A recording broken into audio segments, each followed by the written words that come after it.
आज के इस प्रेस वार्ता में मेरे साथ यहाँ उपस्थित हमारे भारतीय जनता पार्टी के कार्यकारी अध्यक्ष श्री सत शर्मा जी, हमारे वरिष्ठ नेता श्री निर्मल सिंह जी, हमारे भारत सरकार में मंत्री और हमारे सहयोगी जम्मू कश्मीर के प्रभारी किशन रेड्डी जी, हमारे महामंत्री श्री तरुण चुग जी, हमारे वरिष्ठ नेता कविंदर गुप्ता जी, नरेंद्र सिंह जी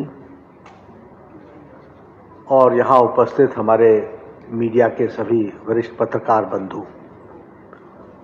आज मुझे चुनाव की इस बेला में यहाँ प्रचार के लिए आने का सौभाग्य मिला और ऐसा तय हुआ कि आप सबके साथ भी चुनाव के सिलसिले में बातचीत हो। मित्रों, हम जानते हैं कि चुनाव के 2 फेज पूरे हो चुके हैं और 2 फेज पूरे जो हुए हैं वो इस बात का प्रतिबिंब भी है, रिफ्लेक्शन भी है और ये स्पष्ट दिख रहा है कि किस तरीके से जम्मू कश्मीर के लोगों ने प्रधानमंत्री मोदी जी की तरफ अपना प्यार, विश्वास और उनकी नीतियों को एक समर्थन दिया है। यह स्पष्ट इन चुनावों से हम सबको देखने को मिलता है। सबसे बड़ी बात यह है कि यह चुनाव शांतिपूर्ण ढंग से, पीसफुल तरीके से हुआ है। इस चुनाव में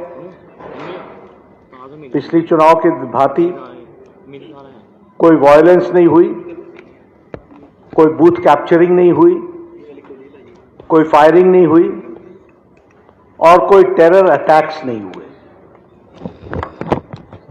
आपको जानकर के यह भी खुशी होगी कि 16 देशों के हेड्स ऑफ मिशन, एम्बेसडर्स, वो यहाँ चुनाव को देखने आए थे और उन्होंने देखा है कि किस तरीके से लॉ एंड ऑर्डर पर कंट्रोल और लोगों ने प्रजातंत्र में बढ़ चढ़ करके हिस्सा लिया है और इस चुनाव को शांतिपूर्ण ढंग से संपन्न किया है।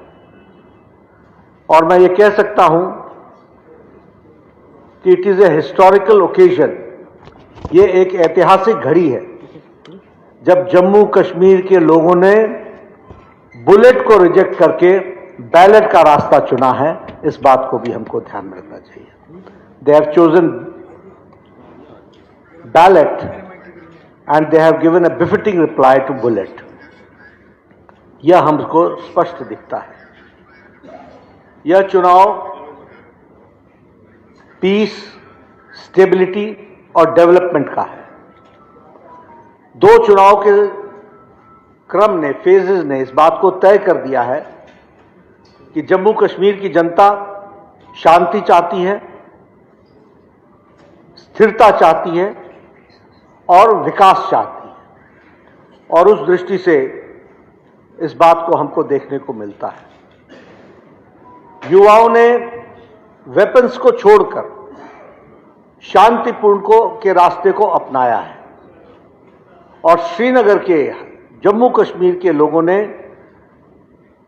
विकास के रास्ते का साथ दिया है। इस बात को भी हमको समझना चाहिए। मुझे आपके साथ ये शेयर करते हुए खुशी होती है कि आज जम्मू रीजन, आप सब लोग बहुत भाग्यशाली हैं। मैं सारे देश में घूमता हूं। ये जम्मू रीजन एजुकेशन की दृष्टि से पिछले 5 साल में, और यूं कहा जाए कि after the abrogation of article 370, उसके बाद ये देश के प्रीमियर इंस्टीट्यूशंस का स्थान बन गया है।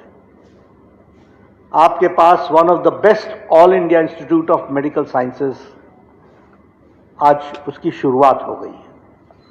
मुझे पिछले महीने All India Institute of Medical Sciences का प्रवास करने का मौका मिला one of the best libraries establish हुई है, best modular operation theatres, world class, state of art, यह आज जम्मू में आप सबको मिला है और मैं इसे प्रधानमंत्री मोदी जी का सबसे नायाब तोहफा जम्मू कश्मीर के रीजन को दिया गया है, इसके ये आपको बताना चाहता हूं। अवंतीपोर में भी एम्स का काम शुरू हुआ है, वो भी जल्दी डेडिकेट हो जाएगा। Indian Institute of Mass communication और उसी तरीके से IIT, Indian Institute of technology, Indian Institute of management, ये सभी चीजें जो हैं वो जम्मू रीजन को मिली हैं। इस बात को हम सबको ध्यान में रहना चाहिए। और एक विकास का एजुकेशनल हब, यानी now Jammu is being recognized as the hub of educational institution and quality education. देश की बेस्ट प्रीमियर इंस्टीट्यूशंस आपको मिल रही हैं। मैं यहाँ ये भी आपको बताना चाहता हूँ कि जम्मू रीजन में औसतन साल में 100 दिन बंद होता था, ये आपने देखा है। कम से कम 100 डेज बंद, स्ट्राइक में जाते थे। आज यहां पर पिछले 5 सालों में न कोई बंद हुआ, न कोई हड़ताल हुई, और पीस, स्टेबिलिटी और डेवलपमेंट का ये हम लोगों ने देखा है। मैं जब डबल इंजन की बात करता हूं तो आपसे डबल इंजन के नाम पर, आपके माध्यम से जम्मू की जनता से उनका आशीर्वाद भी मांग रहा हूं, उनका समर्थन भी मांग रहा हूं। और यह भी बात सही है कि यूथ ऑफ जम्मू कश्मीर, कश्मीर के युवाओं ने टेररिज्म को, आतंकवाद को रिजेक्ट कर दिया है। ये बहुत बड़ा परिवर्तन है। They have rejected the act of terrorism और मेन स्ट्रीमिंग कश्मीर के युवाओं का हुआ है। आपके ध्यान में लाना चाहता हूं कि आर्टिकल 370 की एब्रोगेशन के पहले लगभग 300 से 400 वो यहां के टेररिस्ट पैदा होते थे और उनको टेररिस्ट घोषित किया जाता था। उनको टेररिस्ट घोषित किया जाता था। आज पिछले 9 महीने में इनकी संख्या सिर्फ 4 है जो 4 घोषित हुए हैं। इसलिए मैं आंकड़ों के साथ बोल रहा हूं कि the people of Jammu Kashmir and specially Srinagar youth has rejected terrorism. लेकिन चिंता की बात क्या है? चिंता की बात यह है कि जब युवाओं ने टेररिज्म को रिजेक्ट कर दिया, जब युवा शांतिपूर्ण ढंग से पीस, स्टेबिलिटी, स्थिरता और विकास के लिए चल पड़ा, तो हमारे ऑपोजिशन पार्टी, फिर चाहे वो नेशनल कॉन्फ्रेंस हो, इंडियन नेशनल कांग्रेस हो या पीडीपी हो, ये आज उन लोगों का साथ दे रहे हैं प्रचंड रूप से और उन लोगों को प्रोत्साहन दे रहे हैं जो देश के विरोध में काम करने वाले एक्टिविस्ट हैं, उनका समर्थन देने का काम कर रहे हैं। और इसलिए मैं आपके ध्यान में लाना चाहता हूं कि एनसी का मैनिफेस्टो क्या कहता है कि हम टेररिस्टों को जेल से छुड़ाएंगे। एनसी का मैनिफेस्टो क्या कहता है और उनके साथ गलबाइयां करके कौन चल रहा है? आईएनसी। इनका समझौता क्या है कि ये एलओसी का ट्रेड फिर से शुरू करेंगे, यानी आप एलओसी का ट्रेड शुरू करोगे। और नेशनल कॉन्फ्रेंस बड़े स्पष्ट शब्दों में कहता है कि हम पाकिस्तान से वार्ता करने के पक्ष में हैं, यानी फिर से एंटी नेशनल फोर्सेस को बढ़ावा देने का काम आज ऑपोजिशन कर रहा है। और इसका सर्टिफिकेट पाकिस्तान के डिफेंस मिनिस्टर से और कौन बड़ा हो सकता है जो दे सकता है, जो ये कहता है कि हमारी मौजूदगी जम्मू कश्मीर में नेशनल कॉन्फ्रेंस और इंडियन नेशनल कांग्रेस कर रही है। ये स्थिति आकर के खड़ी हुई है। इसलिए और मैं ये भी कहूंगा कि आईएनसी और एनसी ये दो फैमिलियों का पॉलिटिकल डील है। इनको जम्मू के लोगों से कोई लेना देना नहीं है। इनका जम्मू से कोई रिश्ता नहीं है। ये हमेशा ही जम्मू के लिए नकारात्मक रहे हैं। They have been always negative towards Jammu. और इसीलिए मैं जब पीस ट्रैंक्विलिटी की बात बोलता हूं तो मैं ये भी बोलता हूं कि रीजनल बैलेंस लाने का काम किया और जम्मू की चिंता की है तो वो भारतीय जनता पार्टी ने की है। और इन्होंने हमेशा रीजनल इम्बैलेंस को बढ़ावा दिया है और ये कभी भी सीरियस नहीं रहे हैं।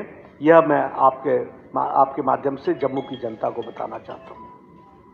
मैं यहां आपके सामने ये घड़ियाली आंसू बहाने वाले लोग, फॉल्स प्रॉमिसेस करने वाले लोग, लोगों के सेंटिमेंट से खेलने वाले लोग, ये आजकल डेमोक्रेसी के बड़े भारी चैंपियन बन गए हैं। ये स्टेटहुड की बात कर रहे हैं। ये स्टेटहुड की बात कर रहे हैं। गृह मंत्री जी ने जब धारा 370 को एब्रोगेट किया था तो पार्लियामेंट में कहा था कि स्टेटहुड जम्मू को दिया जाएगा।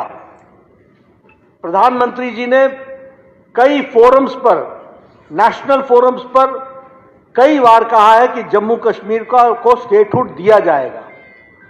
और आप अपने मैनिफेस्टो में लिख रहे हो, तुम दे कैसे सकते हो? देने का काम तो केंद्र सरकार का है।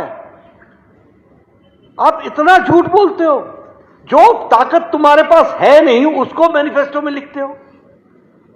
Either you are so unaware about the constitutional position or you are trying to betray the people of Jammu Kashmir। उनको सब धोखा कर रहे हो। तुम्हारे पास अधिकार नहीं है। मैं स्टेटहुड दे दूंगा, स्टेटहुड दूंगा, स्टेटहुड दूंगा। अरे स्टेटहुड देंगे तो प्रधानमंत्री मोदी जी देंगे। स्टेटहुड देगी तो भारत की कैबिनेट उनके नेतृत्व में देगी। स्टेटहुड देंगे तो जो सरकार पार्लियामेंट में है वो देगी। और प्रधानमंत्री जी ने और गृह मंत्री जी ने तो पार्लियामेंट में कहा, प्रधानमंत्री जी ने बड़े स्पष्ट शब्दों में कहा है कि स्टेटहुड मिलेगा और देना है वो दिया जाएगा और वो हम देंगे, आप नहीं दे पाओगे और आप दे भी नहीं सकते हो। ये भी मैं इसको उजागर करना चाहता हूं। जैसा मैंने पहले कहा कि इन्होंने हमेशा जम्मू रीजन को इग्नोर किया है, जम्मू रीजन की अनदेखी की है। मैंने एम्स जम्मू, IIM जम्मू, IIT जम्मू और Indian Institute of Mass Communication Jammu, ये सब पायनियर इंस्टीट्यूशंस, देश के पायनियर इंस्टीट्यूशंस की आपसे चर्चा की है। इसलिए रीजनल बैलेंस लाने का काम भी, अगर अवंतीपोर को हम लोगों ने एम्स दिया तो हमने जम्मू रीजन को भी, जम्मू को भी एम्स दिया और जम्मू का एम्स पहले चला है। मैं यहां ये भी बताना चाहता हूं कि जब मैं जम्मू रीजन के विकास की बात करता हूं तो आपके सामने बताना चाहता हूं कि जम्मू रीजन के अंदर और इसके पेरिफेरी में 1800 किलोमीटर्स की हमारे एक रोड्स को कंस्ट्रक्ट किया गया है। दिल्ली कटरा एक्सप्रेसवे, जम्मू पुंछ हाईवे, चिनानी नासरी टनल, ये सब डेवलपमेंट के जो बहुत बड़े प्रोजेक्ट्स, चेनाब का एशियाज टॉलेस्ट ब्रिज, ये चेनाब का ब्रिज कांग्रेस पार्टी के समय में इसको अटल जी ने सैंक्शन किया था और इसको यूपीए की सरकार ने पूरे 10 साल दबा के रखा। प्रधानमंत्री मोदी जी आए तो फिर से ये चेनाब ब्रिज का काम शुरू हुआ और इस फाइल को निकाल करके इसका काम शुरू हुआ। इसको भी हमको ध्यान में रखना चाहिए और आज वो एशियाज टॉलेस्ट ब्रिज बन करके और वो नायाब तोहफा एक तरीके से जम्मू कश्मीर की शान बन करके खड़ा है, उसको भी हमको याद रखना चाहिए। बॉर्डर रोड ऑर्गेनाइजेशन ने 443 किलोमीटर की सड़क जम्मू रीजन और श्रीनगर रीजन में बनाई है। उसी तरीके से रेल लिंक की बात करें, आज कटरा से दिल्ली वंदे भारत ट्रेन चल रही है। आज श्रीनगर बारामूला तक ट्रेन का कनेक्ट को बारामूला तक जोड़ा जा रहा है वो नियरली कंप्लीशन है, उसको पूरा किया जा रहा है। और उसी तरीके से जैसा मैंने कहा कि होली सिटी कटरा को भी जोड़ा गया है। चेनाब के बारे में मैंने आपको बात बता ही दी। मैं यहां आपको विकास की दृष्टि से एक बात और बताना चाहता हूं। ये एनसी और आईएनसी आजकल विकास की बात कर रही है। इन्होंने जम्मू रीजन को इतना इग्नोर किया। शाहपुर कंडी रीजन का विकास और शाहपुर कंडी प्रोजेक्ट, इसको नेशनल प्रोजेक्ट अगर घोषित किया तो वो एनडीए की सरकार ने घोषित किया और अब उसका काम लगभग अंतिम चरण पे पहुंच रहा है। ये जम्मू रीजन को पानी एकदम अंतिम समय तक, अंतिम स्थान तक पहुंचाएगा रीजनल दृष्टि से। इसको भी हमको 5 बड़े हाइडल प्रोजेक्ट कंप्लीट हो रहे हैं, 5 बड़े hydel project. I am talking about Jammu region, I am not talking about Srinagar region. मैं जम्मू रीजन की बात कर रहा हूं। तो इस तरीके से विकास की बात जोड़ी गई है। एक स्वास्थ्य का विषय मुझे थोड़ी सी इच्छा होती है कि मैं आपसे उसको शेयर कर लूं। आयुष्मान भारत ने world's largest health coverage programme 12 crore 36 lakh परिवार जिनको 5 लाख रुपए का हेल्थ कवर मिलता था, अब उनको 7 लाख रुपए का हेल्थ कवर मिलेगा। और मेरी बात ध्यान से सुनिएगा, गांव-गांव पहुंचाइएगा कि जिस परिवार में 70 साल से ऊपर की कोई महिला, बुजुर्ग, माता, बहन, किसी भी जाति की, किसी भी आमदनी की, ऑफ एनी इनकम स्ट्राटा, उनको 5 लाख रुपए का हेल्थ कवर दिया जाएगा। और इसमें एक बात और ध्यान में ले लीजिए कि जो आयुष्मान भारत में आज कवर्ड हैं 7 लाख में, उनके यहां अगर कोई 70 साल से ऊपर का व्यक्ति है, बुजुर्ग, तो उसको 5 लाख का टॉपअप अलग से मिलेगा। यानी आयुष्मान भारत में आने के कारण आप उससे वंचित नहीं होंगे। वो स्पेशल तोहफा है प्रधानमंत्री मोदी जी का बुजुर्गों को, टिल ही ब्रीथ्स हिज लास्ट, अंतिम सांस तक उसको यह सुविधा मिलती रहेगी। और आपको मालूम है कि जैसे जैसे कोई बुजुर्ग होता है वैसे वैसे उसको स्वास्थ्य की आवश्यकता बढ़ती है और इंश्योरेंस कंपनियां उनको इंश्योर करने से वंचित करती हैं। वहां प्रधानमंत्री मोदी जी ने 6 करोड़ लोगों को, 4.5 crore families, 6 crore elder people have been added. तो 12 करोड़ 74 लाख परिवार में 4.5 करोड़ परिवार और ऐड हो गए हैं और 6 करोड़ लोग इसमें ऐड हो गए हैं आयुष्मान भारत में। इस तरीके से इस कार्य को आगे बढ़ाया जा रहा है। मैं जब इसकी चर्चा करता हूं तो साथ में आपको ये भी बताना चाहता हूं, मैं ही महामंत्री था, यहां आता था स्टडी ग्रुप में और हम स्टडी करते थे।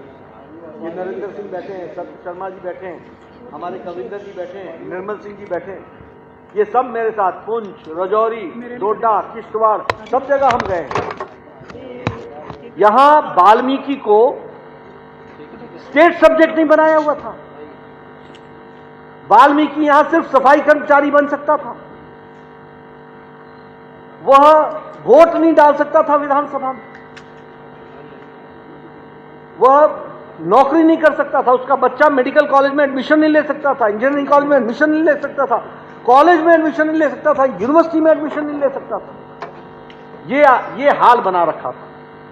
उसी तरीके से हमारे ओबीसी भाइयों को, उनको रिजर्वेशन नहीं था। उसी तरीके से पाडरी के हमारे, उनको एसटी स्टेटस नहीं था। हमारे पहाड़ी भाइयों को, उनको स्टेटस नहीं था। और जब हम स्टेटस देने लगे तो गुज्जर और पहाड़ी में लड़ाई लगाने का काम आईएनसी और एनसी ने किया, समाज को बांटने का काम किया। ये प्रधानमंत्री मोदी जी की बात पर लोगों ने विश्वास किया। गुज्जर भाइयों का और बकरवाल का, उनका कोई रिजर्वेशन घटा नहीं और पहाड़ियों को भी रिजर्वेशन दिया गया, उनके भी रिजर्वेशन राइट रखते हैं। तो इस तरीके से इस काम को पूरा करने का काम किया है। इसलिए जस्टिस टू जम्मू अगर यह किसी ने किया है तो वो भारतीय जनता पार्टी ने किया और भारतीय जनता पार्टी ने आर्टिकल 370 को एब्रोगेट करके for the first time ST seat के नाम पर लोग चुनाव में वो खड़े हो रहे हैं। फॉर द फर्स्ट टाइम हमारा पाक ऑक्यूपाइड कश्मीर से हमारे वेस्ट पाकिस्तान से आए हुए रेफ्यूजी पहली बार विधानसभा में वोट डाल रहे हैं। ये रैना साहब आए हैं वेस्ट पाकिस्तान से, पूछिए इनको। They had right to vote in Lok Sabha, not in Vidhan Sabha. For the first time Jammu Kashmir में ये जस्टिस दिलाने का काम किया है, और सबसे बड़ा जस्टिस दिलाने का काम किया है जो आपका रियल शेयर था। आपकी सीट की संख्या 36 थी, वो बढ़ करके 43 हो गई। वो आपको जो आपका जो ड्यू था वो भी आपको देने का काम किया। मैं यहां ये भी कहना चाहूंगा कि कांग्रेस पार्टी ने, इंडियन नेशनल कांग्रेस ने और उनके नेताओं ने डोगरा सेंटिमेंट्स को हर्ट किया है जब उन्होंने कहा कि हमने महाराजाओं का राज समाप्त कर दिया। ये कोई घड़ी नहीं है कि मैं चर्चा करूं, लेकिन Congress is responsible for implementation of article 370। Congress is responsible of late annexation of Jammu and Kashmir state. Congress is responsible of hampering the development of Jammu Kashmir because of Article 370. और आज वो महाराजाओं को और डोगरा सेंटिमेंट्स को हर्ट करने का काम कर रहे हैं। और हमारी सरकार ने महाराजा हरि सिंह जी के नाम पर, उनकी बर्थ एनिवर्सरी पर गैजेटेड हॉलिडे डिक्लेयर किया और डोगरी को स्टेट लैंग्वेज घोषित किया है। तो वो हमारी सरकार ने किया है और उनके सेंटिमेंट्स की चिंता की। पंचायती राज, 3 tier पंचायती राज, आज जो यंग लीडर्स के battery of young leaders are coming up. कभी भी ये एनसी, पीडीपी और कांग्रेस इन्होंने कभी भी चुनाव नहीं होने दिए और कभी भी चुनाव को इन्होंने समर्थन नहीं दिया।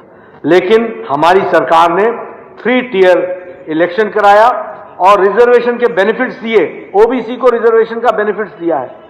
और इसी तरीके से ये जो हमारे कस्टोडियन लैंड राइट्स थे हमारे वेस्ट पाकिस्तान रेफ्यूजीज के, वो राइट भी दिलाने का काम हमारी सरकार ने किया है। इसको भी हमको ध्यान में रखना है। ये पहला विधानसभा का चुनाव हो रहा है जिसमें पाक ऑक्युपाइड कश्मीर, जेएनके, ईओजेके के रिप्रेजेंटेटिव्स नॉमिनेटेड विधानसभा में बैठेंगे। ये पहला विधानसभा का चुनाव हो रहा है जहां कश्मीरी माइग्रेंट्स के नॉमिनेटेड मेंबर्स विधानसभा में बैठेंगे और उनको विधानसभा में नॉमिनेटेड मेंबर के रूप में बैठने का अधिकार मिलेगा। मित्रों, यह जम्मू रीजन के साथ जिस तरीके से कांग्रेस ने छलावा किया, नेशनल कॉन्फ्रेंस ने सेंटिमेंट्स को हर्ट किया, डेवलपमेंट को रोका, उसको रिस्टोर करते हुए एक लॉन्ग लीप के साथ जम्मू को मेन स्ट्रीमिंग की है, तो वो भारतीय जनता पार्टी ने की। और आपके माध्यम से जम्मू की जनता में मैं देख रहा हूं बहुत उत्साह है। जम्मू की जनता जिस कंस्टिट्यूंसी में जा रहा हूं, मुझे एक तरफा समर्थन दिख रहा है और इसलिए आपके माध्यम से मैं भारतीय जनता पार्टी के पक्ष में इन सारे मुद्दों को आप पहुंचाएं और भारतीय जनता पार्टी के पक्ष में जो वातावरण बह रहा है उसमें आपका जो तथ्यात्मक विषय मैंने रखा है वो तथ्यात्मक विषय आप जरूर जनता तक पहुंचाएं, यही मुझे कहना है। धन्यवाद। सुनील सेठी जी कोऑर्डिनेट करेंगे। एक प्रेस सुनील, मैं आपसे एक एक करके जो है वो देता जाऊंगा ताकि आप क्वेश्चन पूछते जाएं। अपना नाम और चैनल का नाम, जब एक बंदा पूछ रहे तब बीच में दूसरा नहीं बोले। अभी जो इनको कोalition है एनसी और कांग्रेस का, ओमर अब्दुल्ला का कहना है कि जम्मू में ये उतना कैंपेनिंग नहीं कर रहे हैं, वो खुश नहीं है जो कैंपेनिंग की है कांग्रेस ने यहाँ। तो मैंने तो पहले कहा कि this is just a deal, they have got nothing to do with Jammu. Abdullah Omar has got nothing to do with Jammu region, सिवाय घड़ियाली आंसू बहाने के। और Congress party is never serious, has been never serious. और ये तो परिवार बचाने का डील है, ये कोई जम्मू की रीजन की चिंता थोड़ी ना है। इनको जम्मू के लोगों से कोई लेना देना नहीं है। और मैं तो पहले कह चुका हूं कि ये तो पॉलिटिकल टूरिज्म में आते हैं।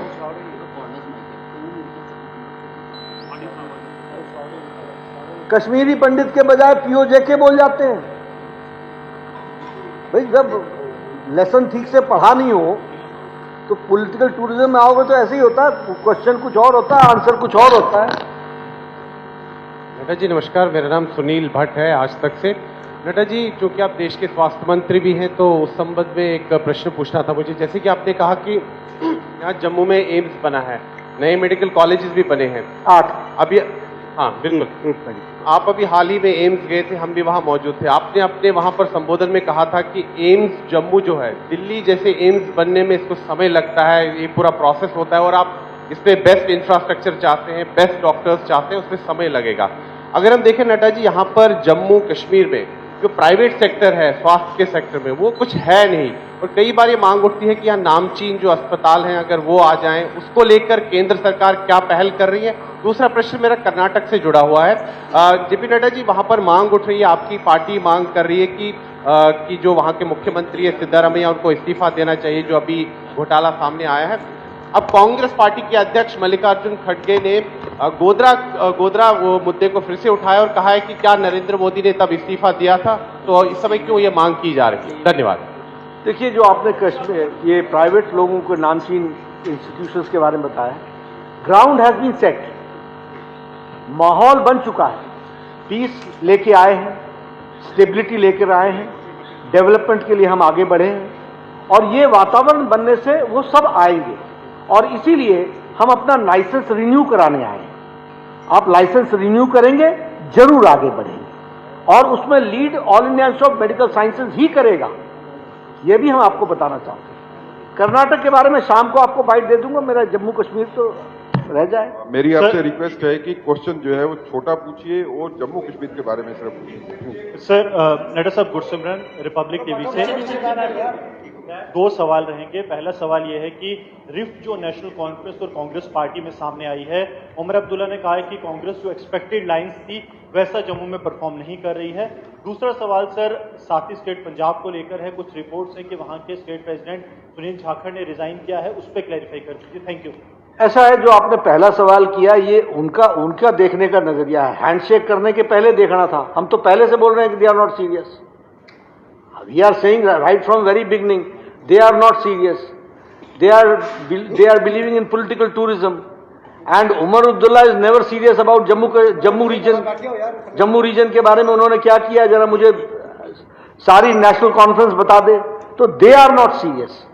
जहां पंजाब का सवाल है, again I would like to concentrate only on Jammu Kashmir. Ji Nadda साहब, उमर अब्दुल्ला ने कहा है कि, विनोद बोल रहा हूँ गुलिस्तान न्यूज चैनल से, उमर अब्दुल्ला ने कहा है कि जो लो टर्नआउट हुआ है डिस्ट्रिक्ट श्रीनगर में, ये जवाब है।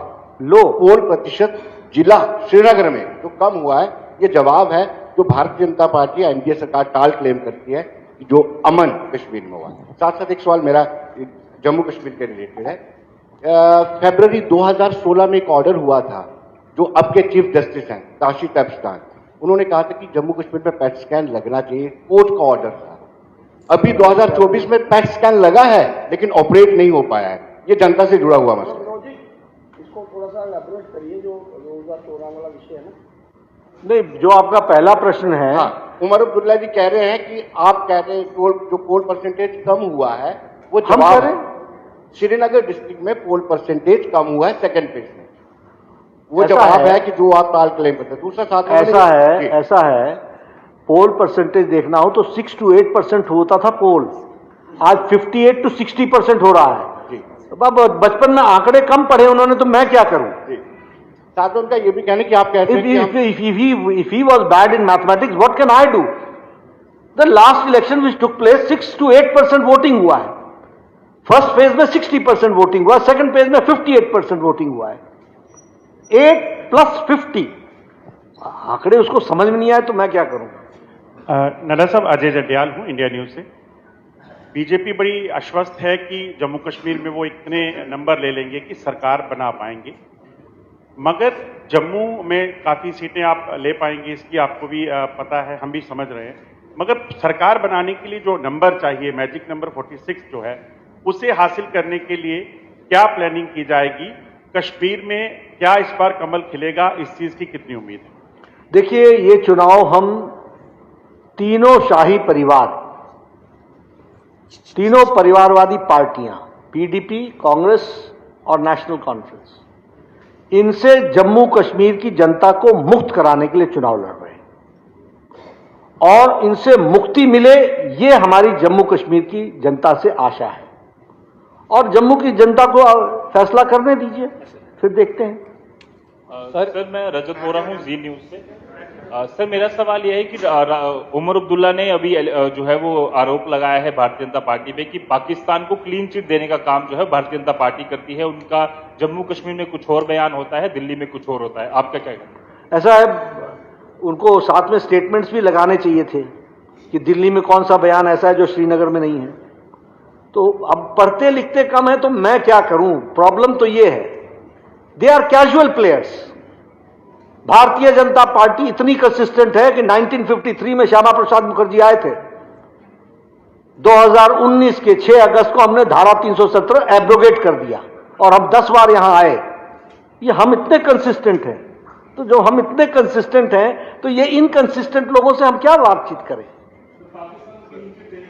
कब दिए?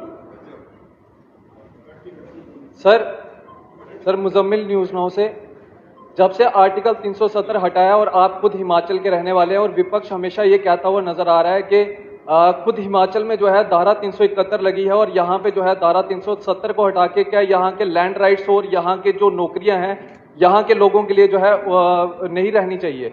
देखिए, आप बड़े स्पष्ट शब्दों में समझिए कि जहां तक हिली स्टेट्स का सवाल है, वहां पर चाहे उत्तराखंड हो, हिमाचल प्रदेश हो या जम्मू कश्मीर हो, we have always said that the lands of the local people will always be protected.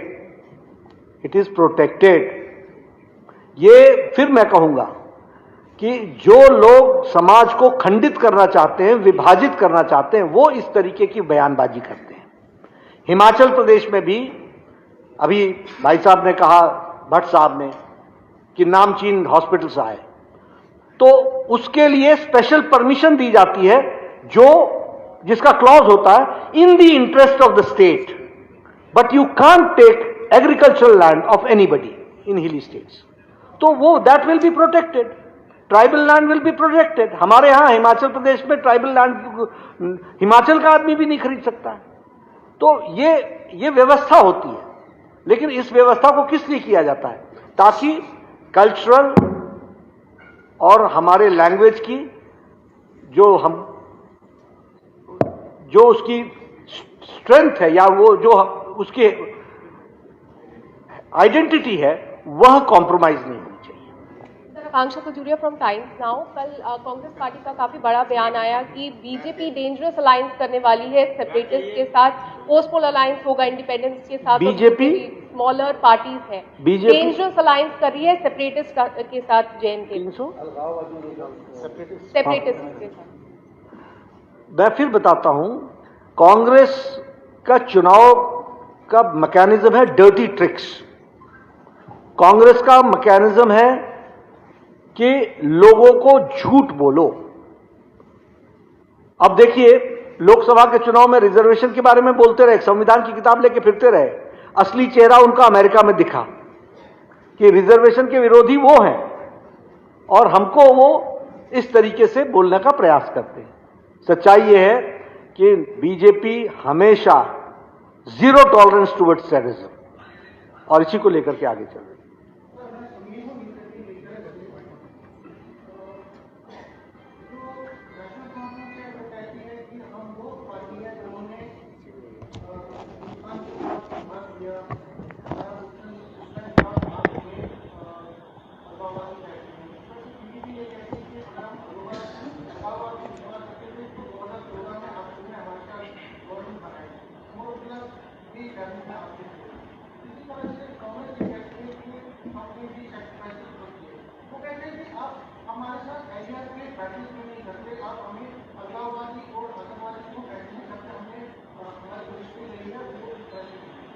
ऐसा है, आप जब अलगाववादी के साथ खड़े होते हैं तभी हम आपको अलगाववादी बोलते हैं।